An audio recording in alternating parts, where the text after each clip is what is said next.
At 00:15 hours on June 6, 1944, Captain Frank Lillyman stood in the door of a C-47 transport aircraft at 500 feet above the Normandy coast, watching tracer fire arc up through the darkness below.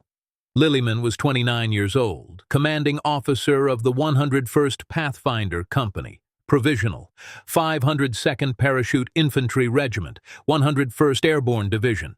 Tonight he was leading Pathfinder Team 1, a group of 18 men, whose job was to jump into occupied France 30 minutes before the main airborne assault and mark drop zone.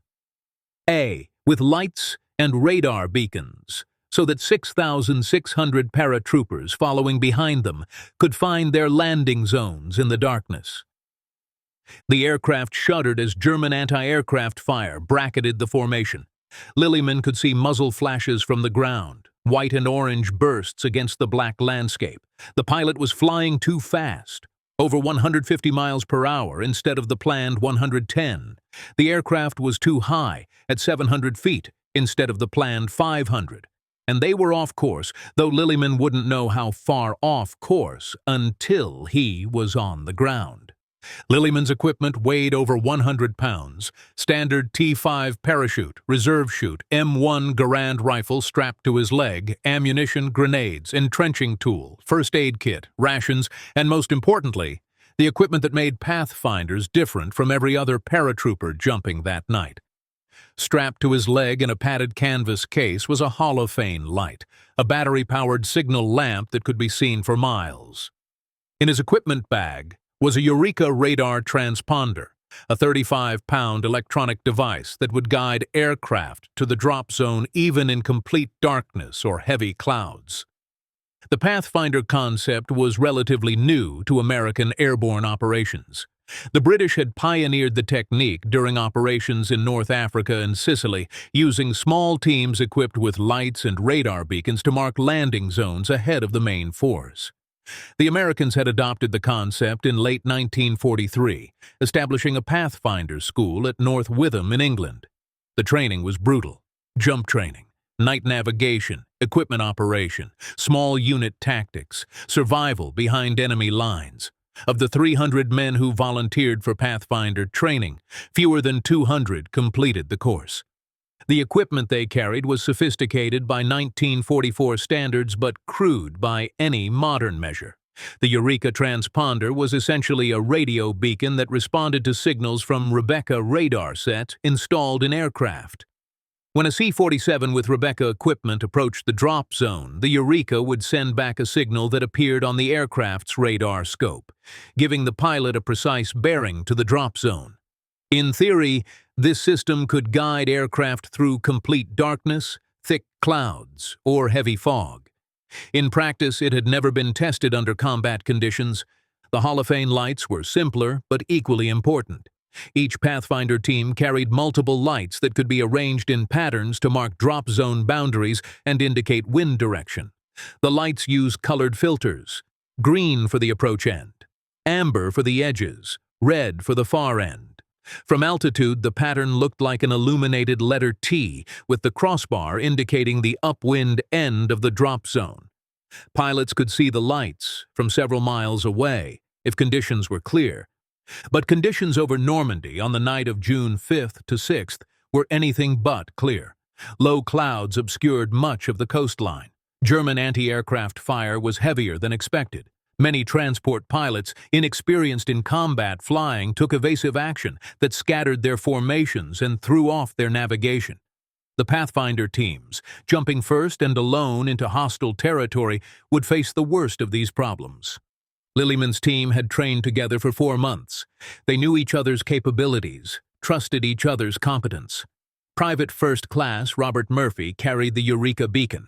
Corporal Frank Brumbaugh carried backup Holophane lights. Each man had specific responsibilities. They had rehearsed the procedure dozens of times in England.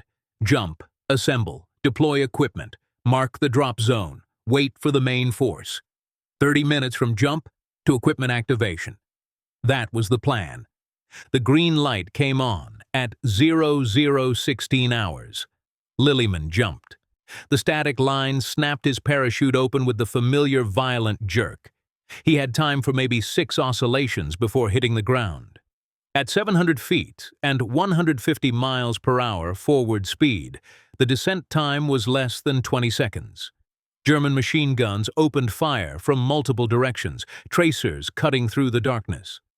Lilliman heard the distinctive sound of German MG-42 machine guns firing at 1,200 rounds per minute, a sound American troops called Hitler's zipper because of its incredibly high rate of fire. He hit the ground hard in a hedgerow, the thick Norman bocage that would make infantry combat so brutal over the coming weeks. His chute caught in the trees. He was hanging 3 feet off the ground, completely exposed. He could hear German voices nearby, maybe 50 yards away. He cut his harness with his jump knife and dropped to the ground, pulling his rifle free from its case. Around him in the darkness, he could hear other Pathfinders landing, the rustle of parachutes in trees, equipment hitting the ground, men calling the cricket recognition signal, 1 click answered by 2 clicks. Lilliman checked his watch. 0018 hours. They had roughly 28 minutes before the first wave of the main airborne assault would arrive. 28 minutes to find the drop zone, set up the equipment, and activate the beacons. But he had no idea where they were. The drop had been scattered. He could account for only 6 men from his team of 18. The others were somewhere in the darkness, possibly miles away. The hedgerows made navigation almost impossible. Normandy's bocage country consisted of small fields surrounded by thick earthen banks topped with dense brush and trees. Each field was a small fortress, limiting visibility to a few dozen yards. Roads twisted between the hedgerows with no clear pattern. In daylight with a map, navigation was difficult. At night, under fire, with only a compass and dead reckoning, it was nearly impossible. But Pathfinders had one advantage. They had studied aerial photographs and maps for weeks. They had memorized terrain features, road patterns, building locations.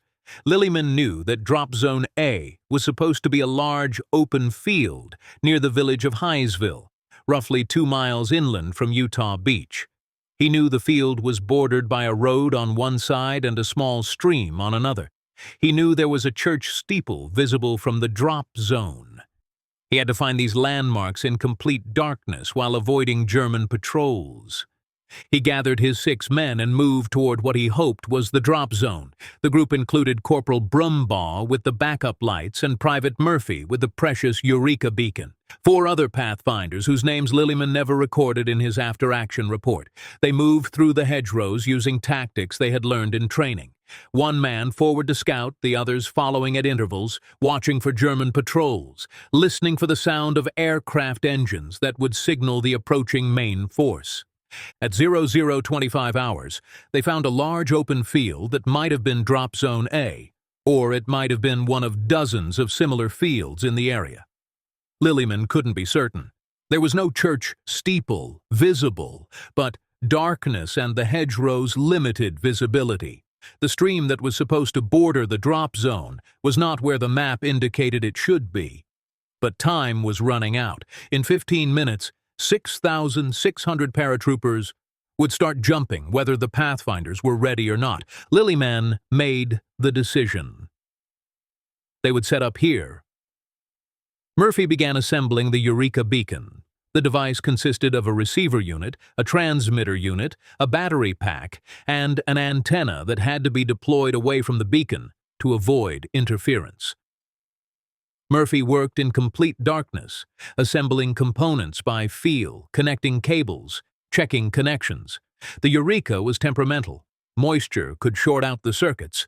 A loose connection could render it useless. The antenna had to be oriented correctly, or the signal would be too weak to detect. At 0032 hours, Murphy activated the beacon. A small indicator light glowed red, showing the unit was receiving power.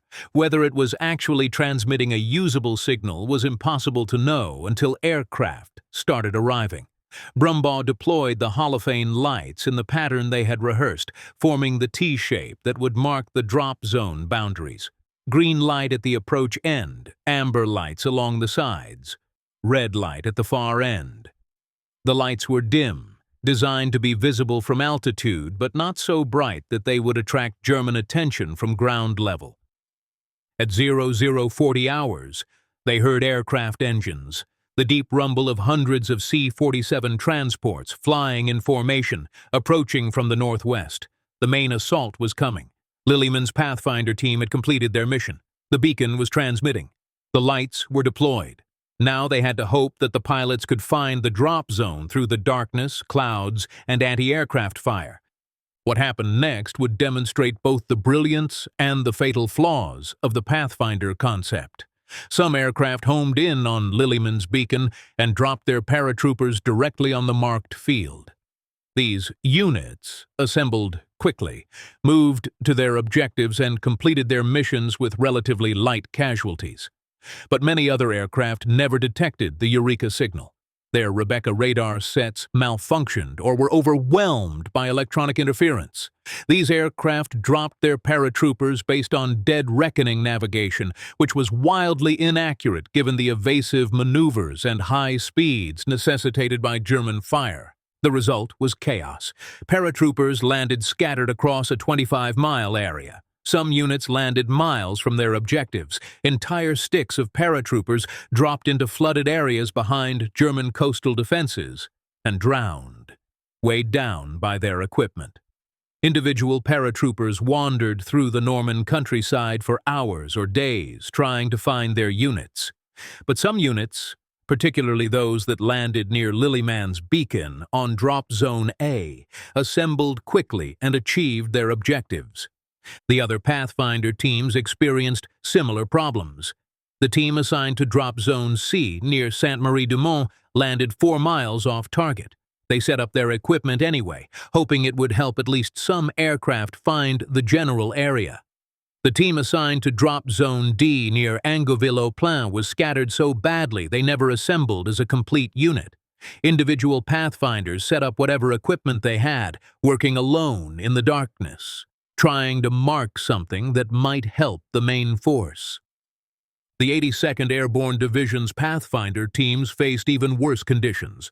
Their drop zones were further inland, in areas more heavily defended by German forces.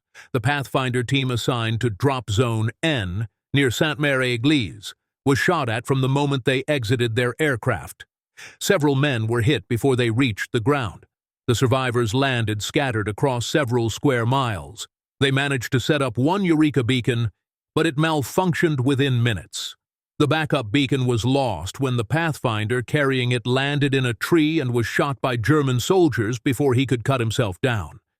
Drop Zone T, west of the Murderette River, became a particular disaster.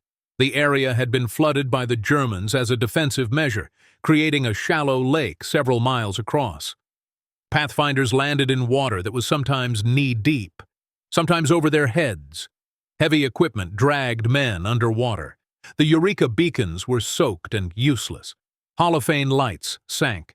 The Pathfinders who survived spent the night trying not to drown, rather than marking drop zones. When the main force arrived, they jumped into the same flooded area. Dozens of men drowned in the darkness, their equipment pulling them under before they could inflate their life vests. But despite these catastrophic failures, the Pathfinder mission succeeded in its fundamental purpose. Enough beacons functioned to guide enough aircraft to roughly the correct areas that the airborne assault achieved its objectives.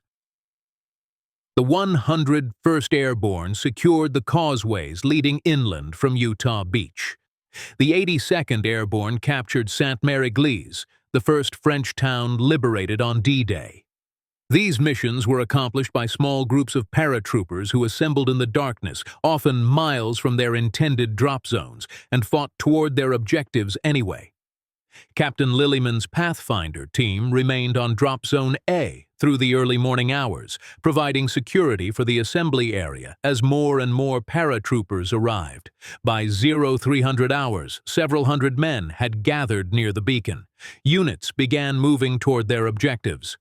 Lillyman's team packed up their equipment and moved with the 502nd Parachute Infantry Regiment toward its objective, securing the northern approaches to the causeways. The Pathfinder mission had taken a terrible toll.